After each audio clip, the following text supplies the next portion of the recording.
Well, there are lots of myths that we hear around the holidays. One that we often hear, especially as soon as the temperature starts to drop, is that the cold weather is going to make us sick. And the truth is that it's not cold weather making you sick. It's viruses that make you sick, that give you colds and the things that we think about. And you're not any more likely to get colds at this time of year. Even if you go out without a hat on, or not wearing quite enough clothes, or your hair is wet, you're still not any more likely to get sick. When we spend a lot of time in close contact and gathered together inside, especially like you might gather with friends and family for the holidays, we do sometimes pass on viruses from one person to another at events like that. So poinsettias are really commonly used in holiday decorations, and many people have them in their homes or places where they might be working or celebrating at this time of year. And a lot of people, especially parents, worry because they've heard that poinsettias are toxic.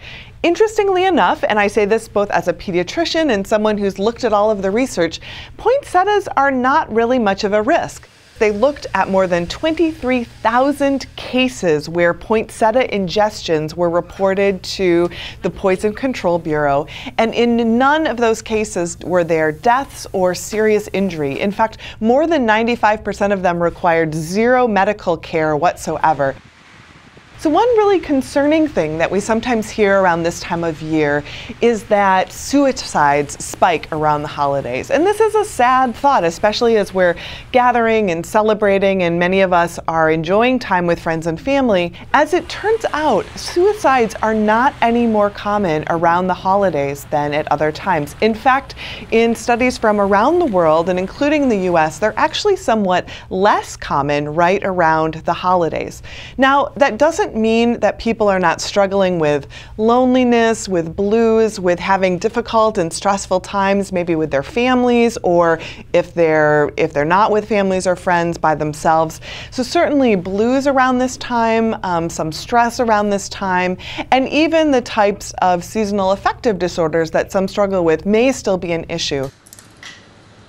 Around the holidays, people want to think about cures for hangovers. Many of us might be enjoying a little bit too much to drink, and unfortunately hangovers go with that. One thing that people suggest very often is the hair of the dog. They suggest drinking a little bit more the next morning. That might help you feel better. There you are.